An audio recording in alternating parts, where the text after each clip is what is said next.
see, let's start the journey.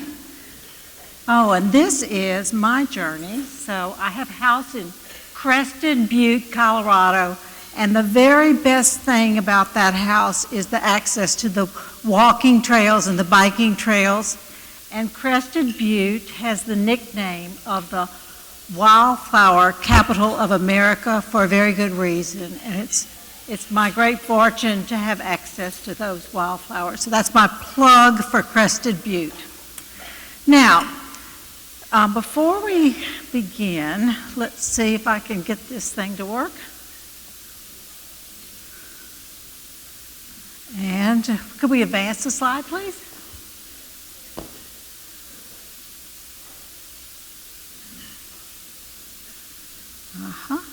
Okay, so I want to turn this on. I turned it off, it looks like. I'll turn it on again. I've turned it off. Listen. It's on, but it's not going. Okay, this is not my fault. It's Bob's fault. Yeah, just advance the slide. I don't need this thing. We'll do it the whole way. Moving forward. Okay, give them a second. Okay, so in the meantime, maybe I should sing for them. Oh no, I wouldn't put you through that. Okay, so I'll just get started talking about this. You know, I think that within our culture, we have a way of thinking about body size and body weight that's very sort of culturally driven. But I have a way of thinking about body size and body weight that's very biologically driven. And so it's based on my knowledge of some of the work that Randy Seeley does and some of the things that I've learned about obesity from my studies of weight loss. And so what I hope to do in this talk is share with you my understanding of the biology behind body weight regulation and how weight drives health risk, excess weight drives health risk, and how weight loss drives health benefits.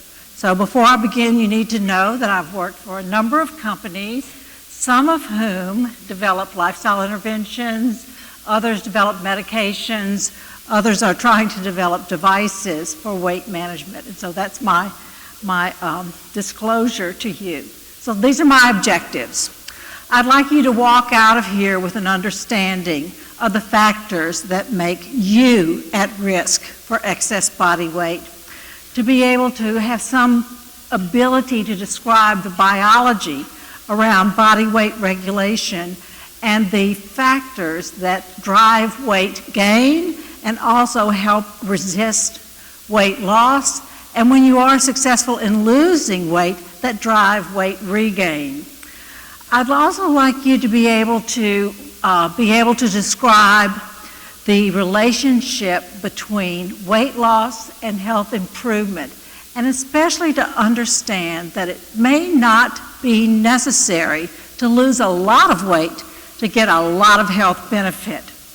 And finally, I'd like you to be able to determine for yourself what are the behaviors that you can do that can make you healthier at your current weight.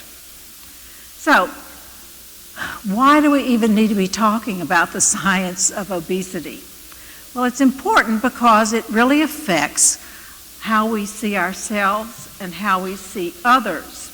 So we can look at this attractive woman, and I think in our culture there's a tendency to think about her and say, well, she's overweight. She's overweight because of her lifestyle, and her lifestyle is a personal choice. So her weight is a personal choice. She just needs to eat less and exercise more, and she'll lose weight. And the reason that she's not doing that is she doesn't know how. She's not educated about what the proper lifestyle choices to make are. We just need to educate her about that. If she struggles, well, it's her own fault. She's just not trying hard enough. And for her to be healthy, she needs to lose at least 100 pounds. She needs to reach an ideal weight to be healthy. And if she can do this on her own. She doesn't need medication. She doesn't need any operation or surgery. Well, I think if you have a better understanding of the biology of obesity and this, you would view this patient as having risk factors, genetic risk factors that make her at risk for excessive weight gain within this modern environment. And that stress, her mood, medication she might be taking, and life events like pregnancy and menopause can drive weight regain and may be contributing to her excess body weight. We know that if she is successful in losing weight, that weight regain is expected because of biologic responses and metabolic adaptation, and we're going to be talking about that.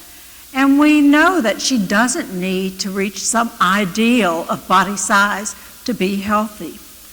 And we know that for her to be successful in weight loss, she needs to develop a set of skills, and those skills really require training her. So let's move forward. And so I think we used to think that obesity was the result of a personal choice or in lifestyle, but now we know that genetic risk factors and environmental drivers really make an individual susceptible to obesity. We used to think that it was necessary for an individual to reach an ideal body weight, and that should be something from a Metropolitan Life Insurance table or have a BMI of 25 or less to be healthy. But now we know that modest weight loss, 3%, 5%, 10%, can dramatically improve risk and health. And furthermore, that healthy behaviors can improve health at any weight. We used to think that all we needed to do was produce weight loss and then patients would be cured. But now we know that once body weight settles into a reduced weight within an environment, that biology promotes weight regain. We need to sustain efforts if we're going to maintain lost weight. So, why do some individuals become obese and other individuals seem to be immune? Well, I like to show this slide. These are identical twins. They share 100% of the same DNA, and of course they're raised in the same environment. And I want you to notice the great concordance or similarity in body size between each twin in that twin pair. These are fraternal twins. They share only 50% of the same DNA. They're raised in the same environment. But look at the amount of discordance in body size, how different the body sizes are among each individual in the twin pair. So what that tells us is that genes are very important in determining the expression of body habitus, of body size, within a given environment. Randy talked to you yesterday about the regulation of body weight, and I hope conveyed to you very powerfully that food intake is not something we have to think about, that food intake is very much biologically driven. And our understanding of it is that within our brains there's complex circuitry that makes us hungry, that makes us satiated, satiety, or full, and that makes us susceptible to foods. Even when we aren't hungry, we'll want to eat because those foods have high reward value. So why then do some individuals become obese? We've talked about the genes that make one at risk for obesity, and there's certainly been some changes. The genes haven't changed in the last 50 years, but we've seen increased rates of obesity in the last really about 40 years. What's going on there?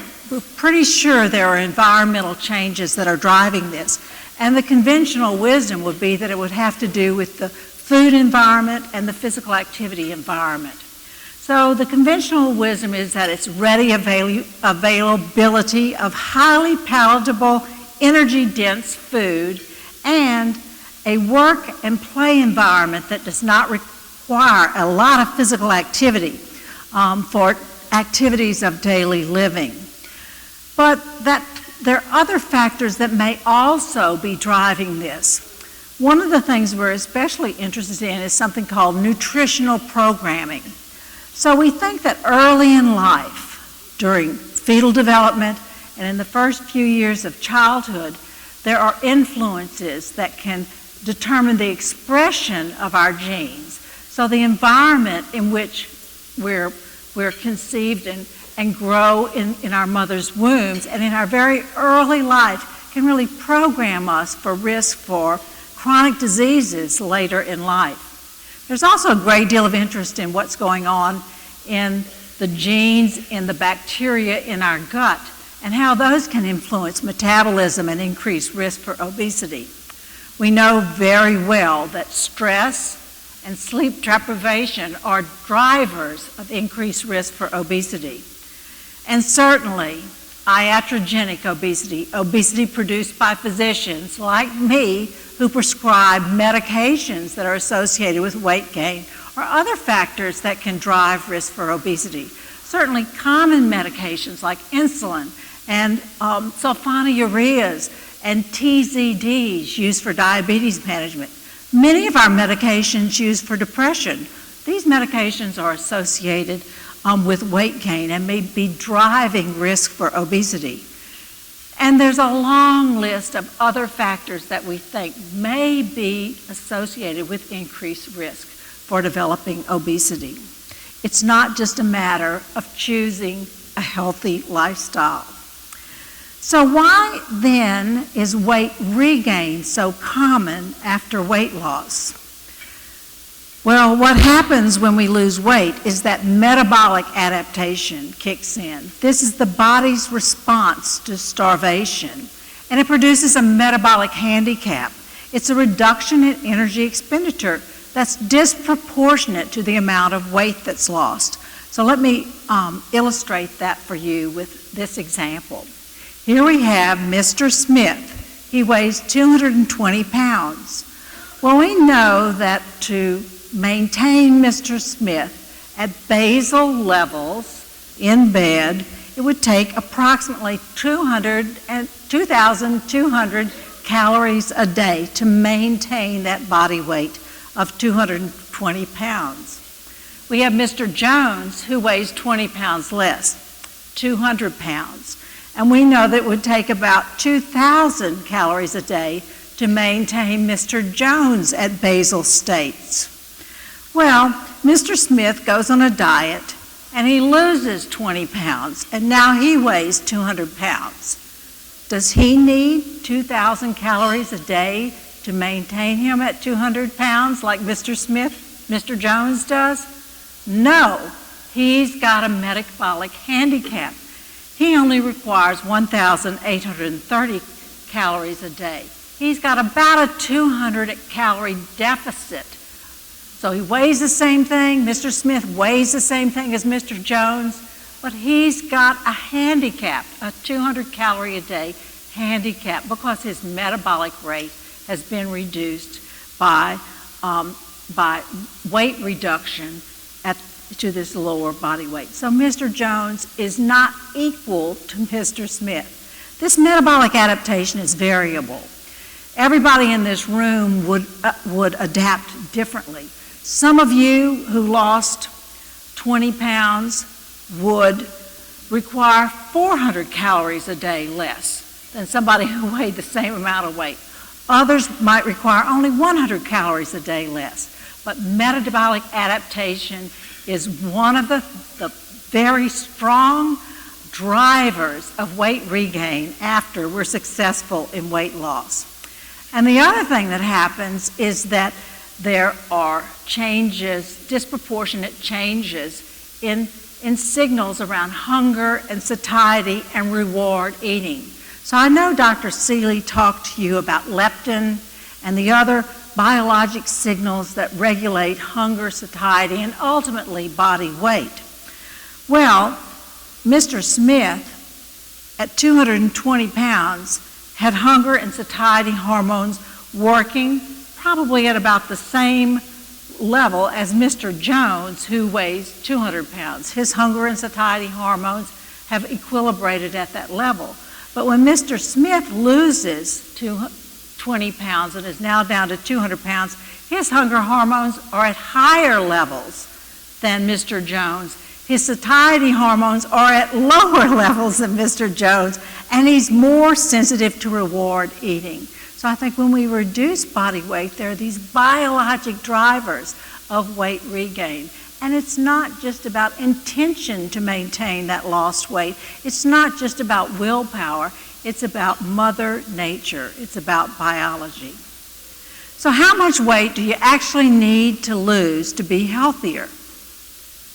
This is one of my favorite topics. Now, don't be alarmed. I'm going to walk you through this figure. So what this shows you is an analysis we did from the Diabetes Prevention Program, or DPP. And what it shows is that on the horizontal line, this is the x-axis, we see going from right to left, change in weight. So 0, minus 11 pounds, minus 22 pounds. And then on the y-axis, the vertical axis, we see reduction in incidence of progression to type 2 diabetes. So what you see is this beautiful relationship. The more weight that's lost, the greater the reduction in risk for progression to type 2 diabetes. It's diabetes prevention. But look, after about 15 pounds weight loss, there's not a whole lot of additional benefit. And certainly after 22 pounds weight loss, there's no additional benefit in reducing risk for developing of type 2 diabetes. Most of the action there is within the first 10 pounds of weight loss. A little bit of weight loss, a great benefit in terms of reduction in risk for type 2 diabetes. So this relationship between weight reduction and insulin sensitivity and glucose control, blood sugar control, is one that's very, very sensitive. Now I'm showing you two panels here. On the left, we have hemoglobin A1C, which is a measure of your ability to control your blood sugar. The lower, the better. And on the right, fasting glucose. And that's also a measure, the lower that fasting glucose, the better your ability to control your blood sugar.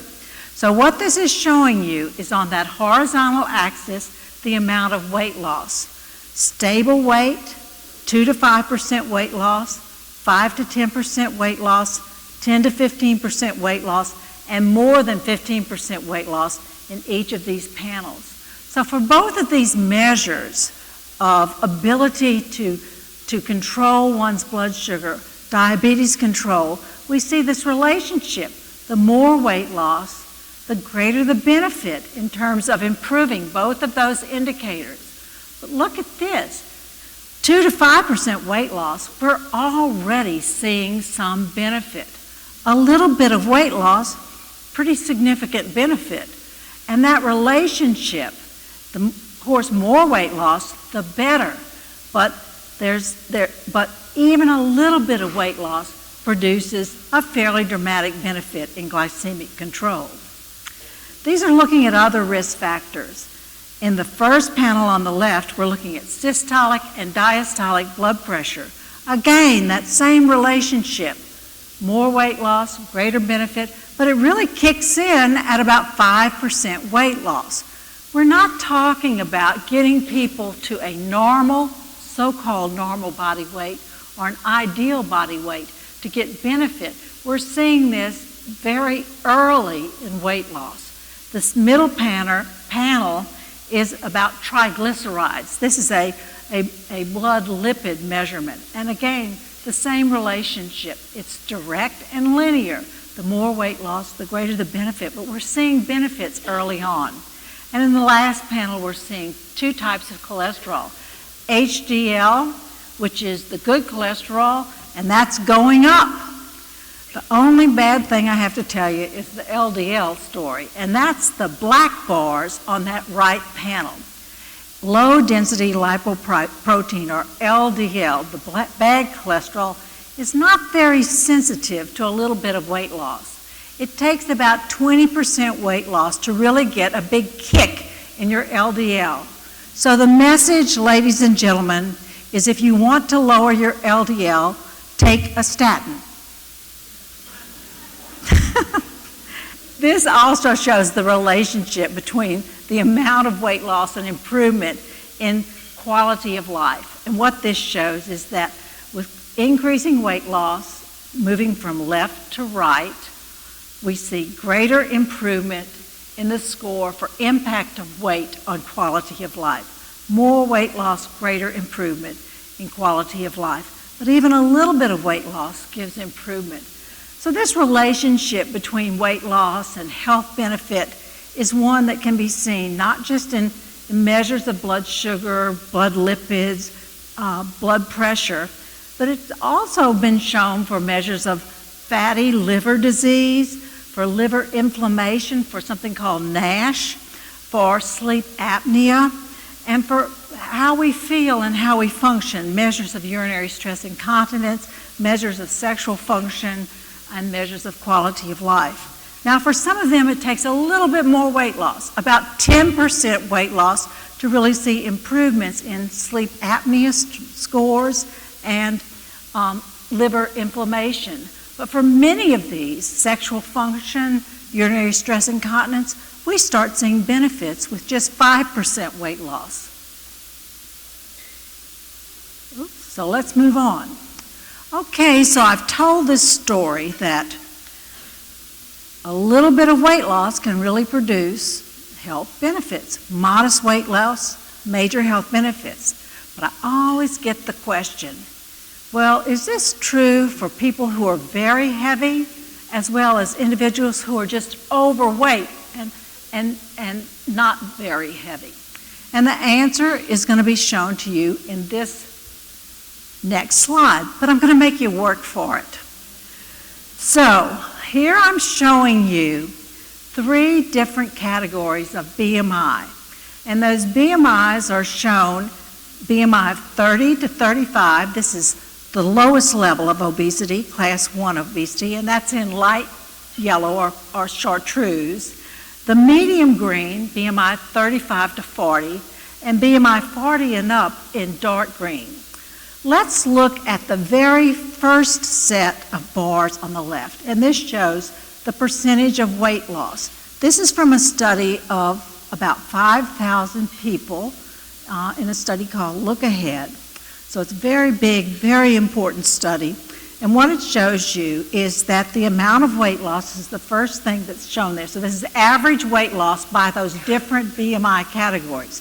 That NS means not significant. There is no significant difference in the amount of weight loss that people were able to achieve, whether their BMI was 40 and up, or 30 to 35, or 35 to 40. It's the same. The percentage of weight loss, the proportional weight loss, is the same for all categories of BMI. Now let's look at the next one. This is A1C. That's this measure of ability to control blood sugar. No significant difference. Modest weight loss, same benefit across the board. Heavier people as well as less obese people. Systolic blood pressure, diastolic blood pressure, triglycerides, HDL, LDL, no difference. Individuals whose body weight is higher do just as well as individuals whose body weight is lower. We get improvement across the board for all categories of BMI. Now, why would that be? Why would just a little bit of weight loss produce benefit, no matter what your body weight is? This is the answer. I'm making you wait. Here it is. Here's the answer. Well, the reason is that Fortunately, the very first fat depot that starts emptying out is this visceral fat depot. It's the belly fat. It's within the abdomen. And that's the type of body fat that's associated with the greatest risk for cardiovascular disease, the greatest risk for cancers, the greatest risk for all the comorbidities associated with obesity. So if you lose 10% of your body weight, you lose 30% of these visceral adipose tissue depots. Belly fat moves out first, and that's why modest weight loss can produce really good health benefits. So, here I've given you this talk. I've explained to you about the science behind obesity and the science behind how obesity causes health problems and how modest weight loss can be good for you. What does that actually mean for you and your weight loss efforts? Well, I think the first message I'd like to get across is illustrated by this visual representation of the dog. So there's a lot of variety in dogs, right? Well, there's a lot of variety in the population that's in this room. So I think when we're doing studies, in the studies I do, I'm looking at how those studies affect that population. I'm looking at average results. But what's important for you is the individual variation that can occur. So we know that BMI and the labels we have for overweight, class 1, class 2, class 3 obesity, those labels are based on population measures. So we know across the population that BMI is a really pretty good tool for determining health risk. But it's not always accurate on an individual basis. So let's look at this. This is the relationship between BMI and risk for cardiovascular disease. There are 50 or more slides just like this that I could show you. It's the same sort of relationship for BMI and risk for type 2 diabetes, risk for cancer, risk for all the comorbidities. The higher the BMI, the higher the risk. And it really can produce a nice curve if you're looking at a population. And so we developed these BMI categories based on these population studies. So within that BMI of 25 to 30, we start seeing risk increase. This is for cardiovascular mortality.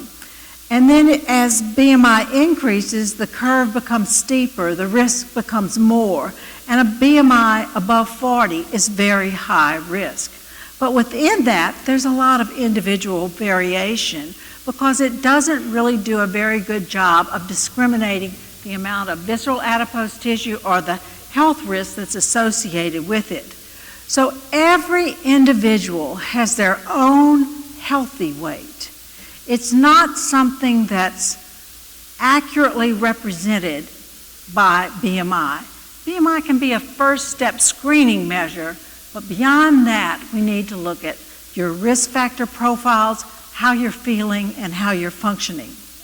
So even if you do fall in a category of having excess body weight, you may not need to achieve an ideal weight. You may not have to get a BMI of 25 or less to really have a pretty healthy weight. So modest weight loss can have major health benefits. It can bring you down to a perfectly healthy body weight, or at the very least, a healthier body weight, no matter what your body size is, and no matter what BMI category you fall into. So, the other message for you individually is that I talked about a lot of the drivers of risk for excess body weight and risk for comorbidities, of complications of that excess body weight. There were multiple factors that I talked about. So you need to analyze which ones of those are operant for you, which ones of the factors that may be driving your weight issues, may be making it worse than it actually has to be. Medications. We talked a little bit about sleep issues, sleep deprivation, sleep apnea, stress, all drivers of excess weight gain. And so it's not just about counting calories, it's also about addressing those other drivers of excess weight gain and difficulty in maintaining a healthy body weight. You know,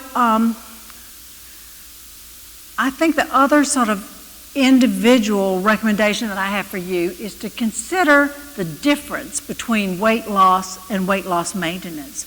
And we know that the tactics to be successful in weight loss are different than the tactics for weight loss maintenance. For weight loss, we know that attention to food intake is very, very important. So we're generally recommending monitoring food intake, having dietary goals, using portion controls, building skills through counseling all around food intake. And we're trying to establish physical activity habits that can carry on later. But we know it's not entirely efficient to try to lose weight through physical activity. And we know that social support during that weight loss period is something that's also very important. For weight loss maintenance, once you've achieved a lower body weight, we know that physical activity is probably the most important contributor to long-term weight loss maintenance success. But in addition, monitoring weight frequently and then being aware of this tendency to regain weight over time so that you must continue follow-up. And if weight regain occurs, then we have to go back to the behaviors that produced weight loss in the first place.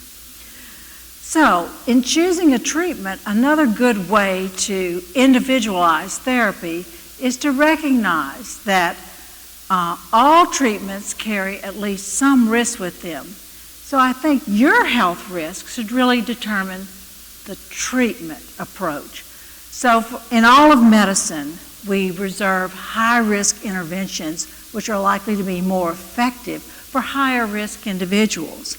And we reserve individuals who are at lower risk, we would only apply lower-risk interventions with them.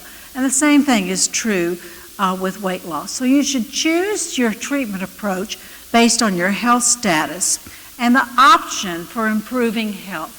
It should never be solely about body weight or body size or your cosmetic status. So to sort of emphasize this, we have a range of treatment choices in obesity. And this illustrates the concept that treatments that generally produce less weight loss are the safest, and treatments that tend to produce more weight loss carry higher risk with them. So on the lower risk end of the spectrum, we've got diet and lifestyle counseling, which on average produce, if it's a low intensity intervention, 3%, higher intensity, 8 or 9% weight loss on average. So for all individuals, we always start with this because some people can do very well with lifestyle intervention alone. For those who are struggling, then if they have health risk, we consider adding pharmacotherapy, devices, gastric banding, and then for our highest risk patients, patients who have health consequences from obesity, we would recommend higher risk procedures like gastric bypass and gastric sleeve. So, the other thing to take away from this talk is that losing weight is not the only way to improve your health. If you've got high blood pressure, what's wrong with the DASH diet? That has an independent effect on blood pressure lowering, independent of weight loss. The Mediterranean diet has cardiovascular risk reduction also. A lower carbohydrate approach can produce health benefits in individuals who have insulin resistance or type 2 diabetes.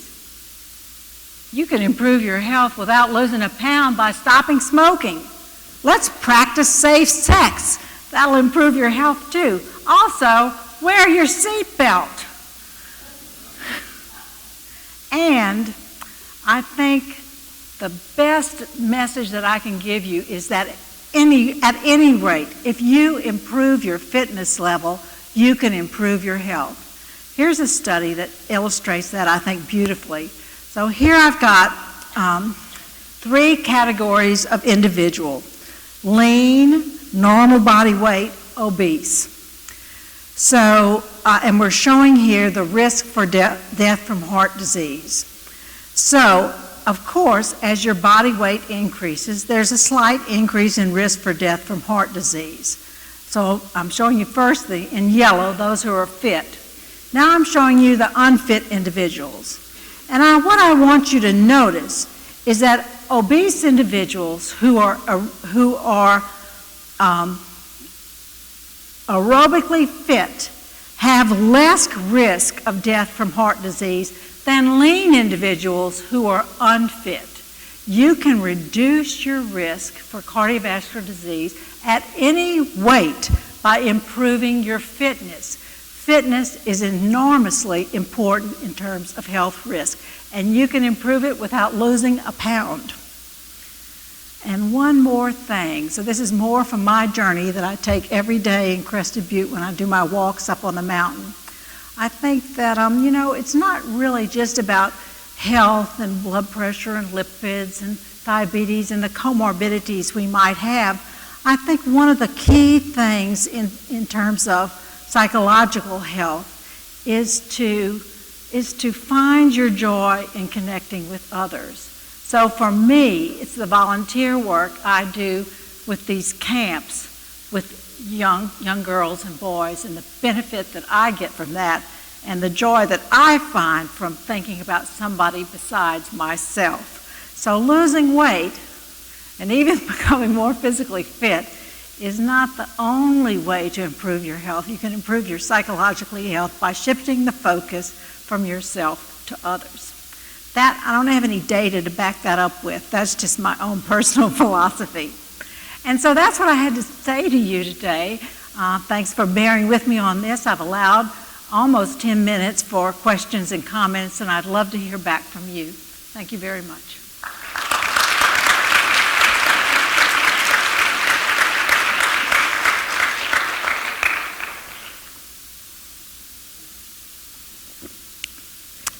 That good, huh? Yes. Please, microphone. There's one over here, and there's one over there. Please, yeah.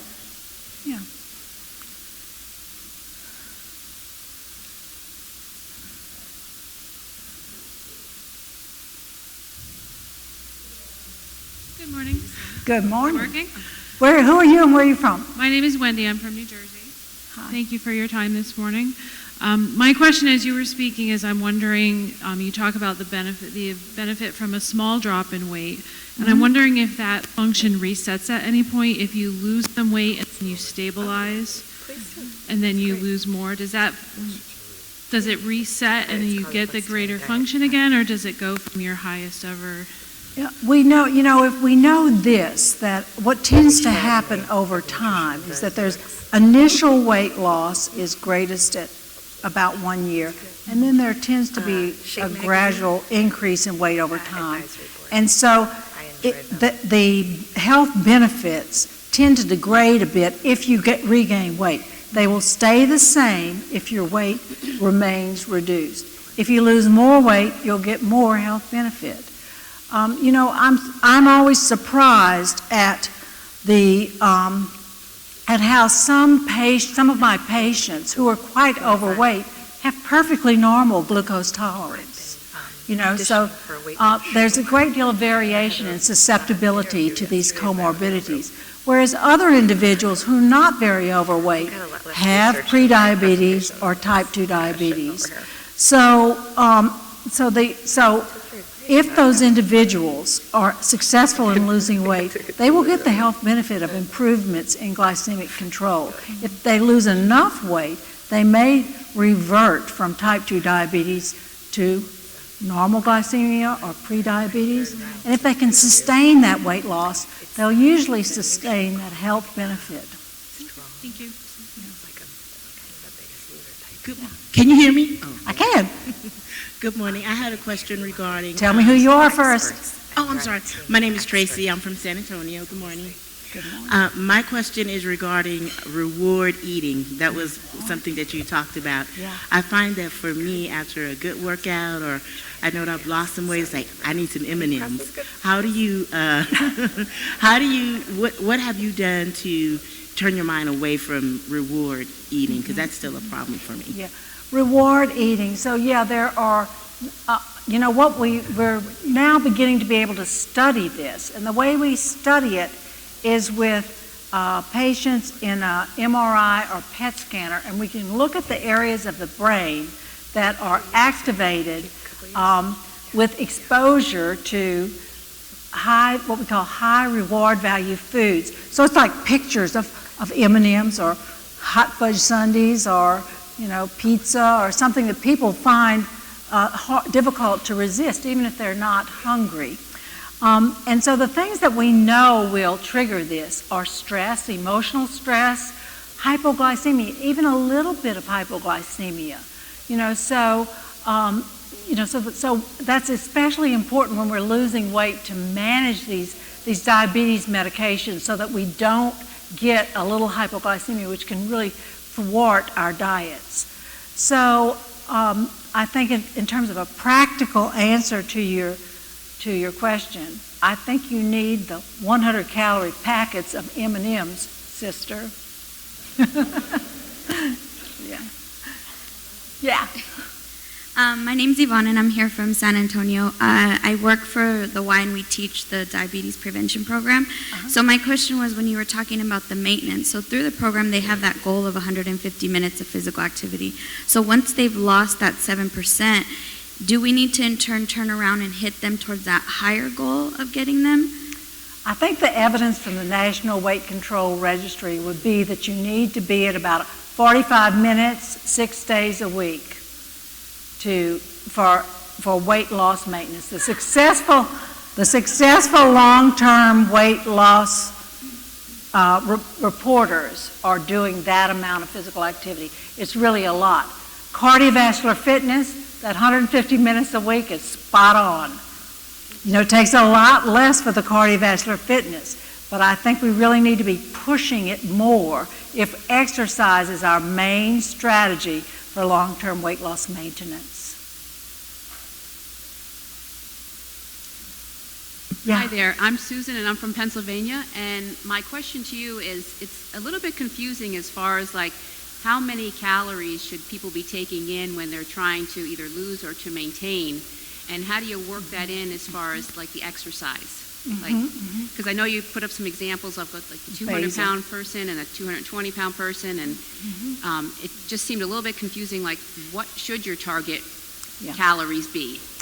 So there are some very good tools that are out there. If you Google weight loss predictor, you can get several of these tools, and you know, there's such individual variation in basal metabolic needs that this will give you a target calorie that you want. If you want to create a deficit of 500 calories a day, which would translate into a pound a week, 750 calories a day, which would translate into a pound and a half a week, or 1,000 calories a day, which would translate into 2 pounds a week. So you know, the problem with trying to get a specific calorie target, we've got all of these fancy dancy equations out there that based on your age, your height and weight, your gender, what your ethnic background is, it will spit out and say, oh well, to maintain your current weight, your basal requirements will be 1,793 calories a day. Or you can use the, a rule of thumb method, which is, well, to maintain your weight, it's about 10 calories per pound You weigh 180 pounds, it's 1,800 calories. So they're roughly all of the same to determine this. Then you have to add on the amount of calories you're expending in physical activity, and that's highly variable. The person you're trying to determine this for could be sedentary, moderately active, highly active. And then the other problem with trying to determine a very specific calorie goal is it's very difficult to determine how many calories we're eating in free living situations, like the buffet this morning.